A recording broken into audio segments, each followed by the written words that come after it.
I was the first of what are called producers of records. Before I established myself and my ideas, the attitude of recording managers of all companies was, we are in the studio to record as well as we can wax, what the artists habitually do in the opera house or on the concert platform. My ideas were different.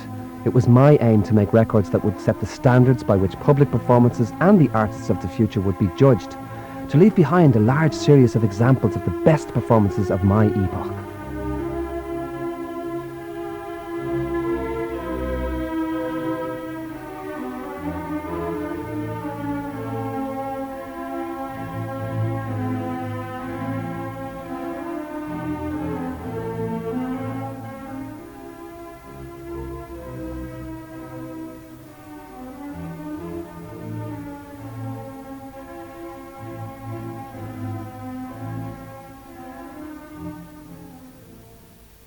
A snapshot of Walter Legge, the arrogant innovator with a very inflated idea of his mission in life.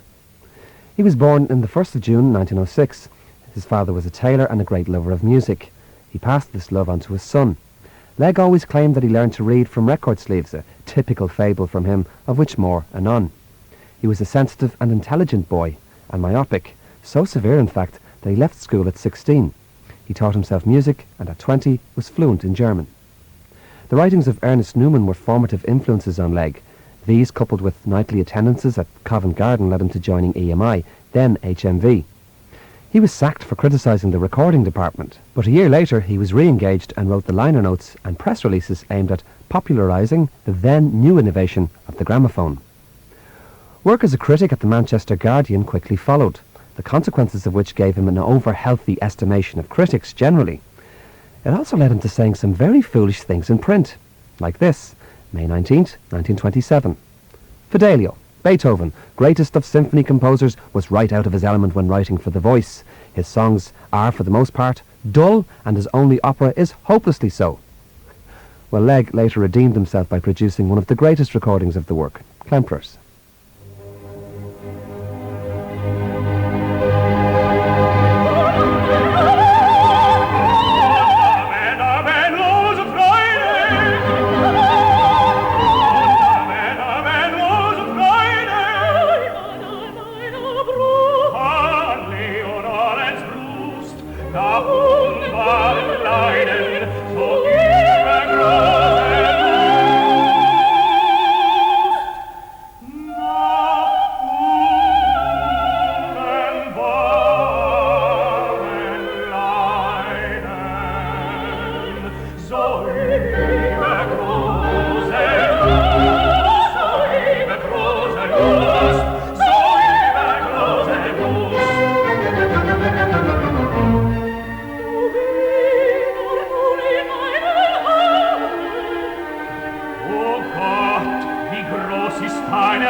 O Namen loser Freude from Beethoven's Fidelio, Act 2, John Vickers, Christa Ludwig, the Philharmonia Orchestra and Otto Klemperer.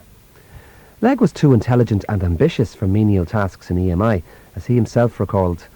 In early summer 1931, I devised a plan which the company could not very well reject, to collect subscriptions in advance for great recordings of unrecorded works, and make the records only when the requested number of subscribers had been enlisted, not only to cover the costs, but to yield the company a reasonable profit. Great recordings of unrecorded works. The gamble paid off and the Hugo Wolf Society series was a success. Here's one of the singers in the first series, John McCormack.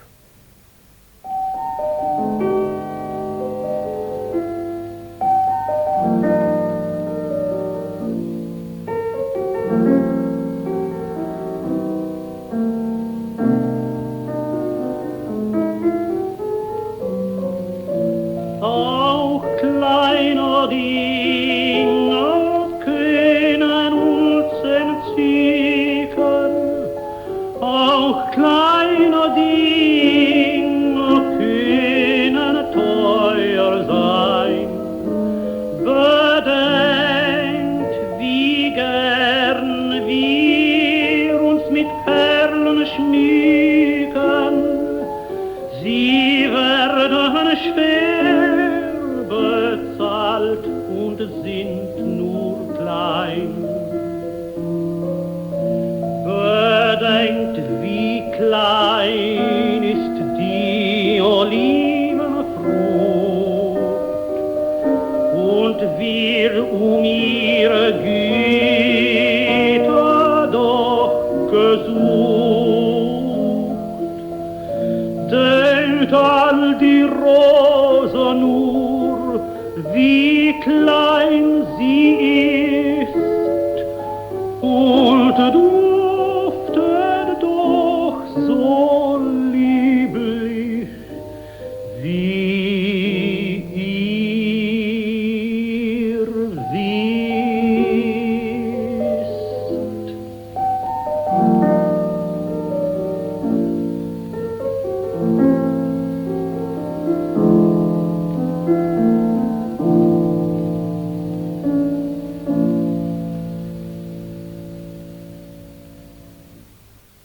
Hugo Wolf's Auch kleine Dinge, with John McCormack and Edwin Schneider at the piano. Beethoven's piano sonatas with Schnabel, Bach organ works with Schweitzer followed, and all this attention led him to Thomas Beecham and a famous recording of Mozart's Magic Flute in Berlin in 1937.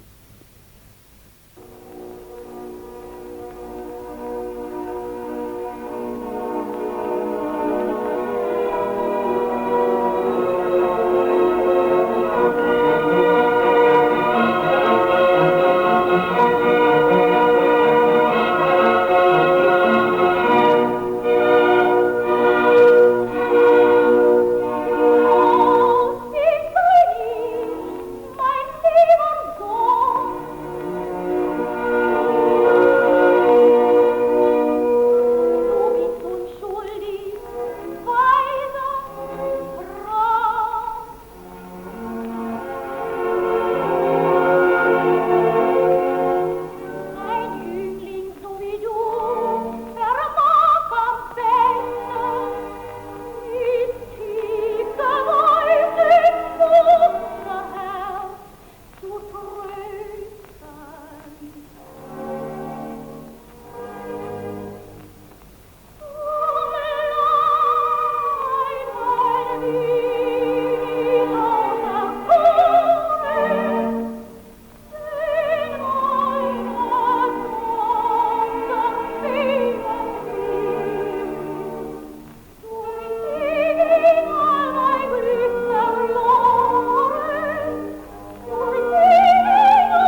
Erna Berger, the Berlin State Opera Orchestra, and Bruno Seidler-Winkler in Thomas Beecham and the Berlin Philharmonic's classic magic flute. Puzzled? Legge, desperate for retakes, couldn't secure Beecham and the Berlin Philharmonic, and so hired Seidler-Winkler and company, and didn't tell the world until some 40 years later. Not the first time, nor the last, that Legge deceived music lovers. World War II saw Legge working for ENSA, the Entertainment's National Service Association. He was basically providing music for the armed forces in England and later in Europe as the war turned in the Allies' favour. Legge signed some of the greatest musicians of the time to EMI, artists of the quality of Dino Lipatti.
Chopin's Waltz in A-flat major, Opus 34, number 1, with Dino Lupati. Legge also signed the great cellist Pierre Fournier.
finale of Haydn's second cello concerto with Pierre Fournier, the Philharmonia Orchestra and Raphael Kubelik. Maria Callas, Jeanette Neveu, Kirsten Flagstaff, Dietrich Fischer-Dieskau, Hans Hotter, Elisabeth Schwarzkopf, Otto Klemperer, Herbert von Karajan and Wilhelm Furtwängler were just some of the names Legge brought to EMI. His master's voice, but Furtwängler called him his master's leg. They clashed many times, not least because of the latter's friendship with Karajan. An autocratic producer used to bossing younger maestri around was a mere irritant to a colossus like Furtwängler. Things came to a head over the now fabled Tristan recording. Both wanted out of the proceedings, but the star of the opera, Kirsten Flagstaff, insisted on both of them or she would quit. That such a great opera recording resulted from these circumstances is a miracle in itself. Even Furtwängler recognised Legge's gifts after it.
overwhelming. The Philharmonia Orchestra, Wilhelm Furtwängler, Ludwig Zuthaus, Kirsten Flagstad, and a few top Cs from Elisabeth Schwarzkopf from the love duet in Wagner's Tristan und Isolde.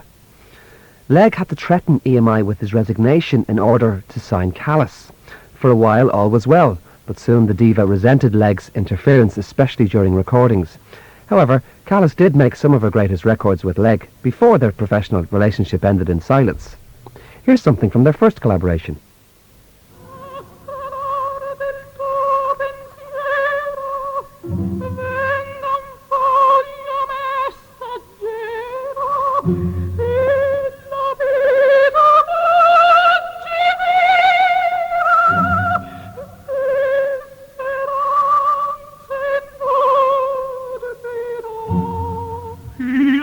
Di te memoria viva, sempre a cara servero.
Sospiri ardenti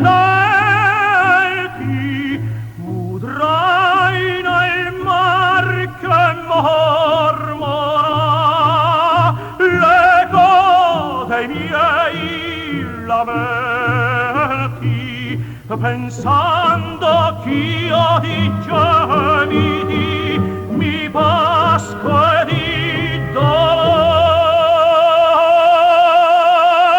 Spargi una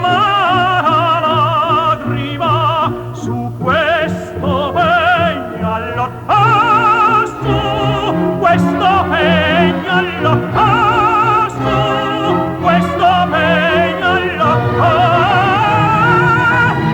su quel pegnalo.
Donizetti's Lucia de Lammermoor, with Maria Callas, Giuseppe Di Stefano, the orchestra of the Maggio Musicale Fiorentino, and Tullio Serafin. Musical alter egos. That was Legge's claim for the artistic harmony between himself and Karajan, and perhaps that was true for a while. There's no doubt that Legge, through the agencies of EMI and the Philharmonia Orchestra, launched Karajan internationally after the war. There's also no doubt that Karajan used Legge to his own ends. They made some spectacular recordings together, like the following, from near the end of their collaboration. Furtwängler's death led to Karajan's appointment to the Berlin Philharmonic Orchestra. Legge brought in Otto Klemperer for his Philharmonia Orchestra. Klemperer hadn't much time for the recording studio. He saw it as something of a nuisance and only really useful as extra rehearsal time for the real thing, the live performance. And yet there are some marvellous studio performances, like this early one of Mozart.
From Mozart's 29th Symphony with the Philharmonia Orchestra and Otto Klemperer.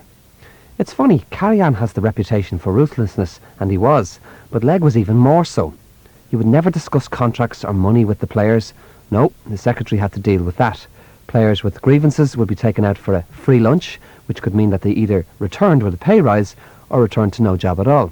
They soon became known as the Cloak and Dagger Orchestra. Worse, during these years, Legge lost out to Culshaw's great strides in stereo at Decca. The Shalty ring cycle was riding a huge critical wave and selling in droves. And Legge was one who had questioned the validity of the stereo format. As to his conductors, he soon realised that Klemperer wasn't going to be pushed into anything he didn't want to do. And Karajan was already far beyond him. They were still friendly, but the musical alter ego nonsense was long gone. Karajan's last recordings with the orchestra were musical lollipops. During these sessions, conductor and orchestra had fun, something that can be felt in the music making. Karajan mocked Legge by summoning him from the control room with wolf whistles. And if the producer interrupted them in mid-take, the conductor would dangle the microphone over his head and answer sarcastically, "His master's voice?" Legge had to bottle his fury.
Johann Strauss II's Tritsch Tratsch Polka with the Philharmonia Orchestra and Karajan. Legge hit back at Karajan by appointing Klemperer conductor for life of the Philharmonia, but on Tuesday the 10th of March 1964 a letter, with a press statement enclosed, was sent to every member of the orchestra, informing them that it was to be disbanded. It included the following lines: "It is impossible for me to express my regret that this is necessary. I feel as if I am cutting out my own heart from my living body, but better that than the name Philharmonia, which has been representative of a new and higher standard of performance than Britain has ever had, should deteriorate." Well, these were crocodile tears. EMI was no longer willing to offer the Philharmonia an exclusive recording contract, and Legge expected the orchestra to collapse. It didn't. Salvation came from within. The orchestra elected a self-governing body. Klemperer threw his lot in with the players. As to the man who'd cut his heart out, well, he proved just that. He refused to sell the orchestra its own music library, selling it off on the cheap instead to the Bournemouth Orchestra. He also sold off their name and appealed to Edward Heath, the then president of the Board of Trade, to refuse the orchestra to register the title of New Philharmonia. Legge and Klemperer never spoke to one another again. Times were tough, very tough, but Klemperer's interpretations grew even better. Legge resigned from EMI in 1964. Doubtless he imagined he'd never be out of work, and he shouldn't have been, given his gifts as a producer, but that nastiness in his personality had made him quite a few enemies over the years, and the phones remained silent. His last recordings were almost exclusively with his wife, Elisabeth Schwarzkopf. Here she is with Zell in Richard Strauss.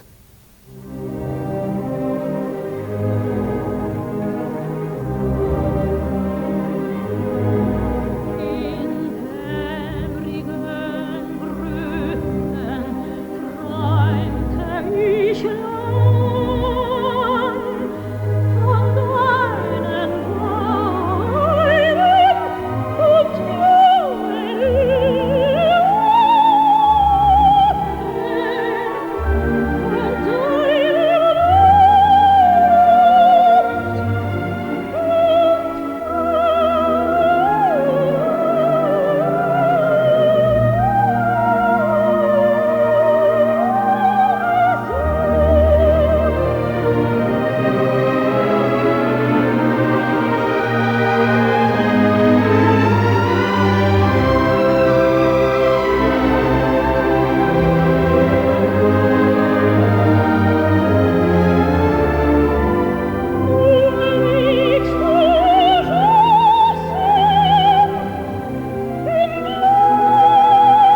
Richard Strauss's Frühling from the four last songs, with Elisabeth Schwarzkopf, the Berlin Radio Symphony Orchestra and George Sell. Legge's last years were spent giving masterclasses in singing. He was offered the artistic directorship of the Wexford Festival in the late 1960s, but ill health intervened. One of the greatest producers of the last century died in 1979. He was 72. Musical alter egos. That was Legge's claim for the artistic harmony between himself and Karajan, and perhaps that was true for a while. There's no doubt that Legge, through the agencies of EMI and the Philharmonia Orchestra, launched Karajan internationally after the war. There's also no doubt that Karajan used Legge to his own ends. They made some spectacular recordings together, like the following, from near the end of their collaboration.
the second movement of Bartók's Music for Strings, Percussion and Celeste, with the Berlin Philharmonic Orchestra conducted by Herbert von Karajan.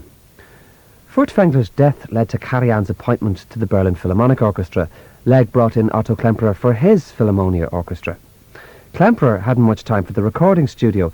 He saw it as something of a nuisance and only really useful as extra rehearsal time for the real thing, the live performance. And yet there are some marvellous studio performances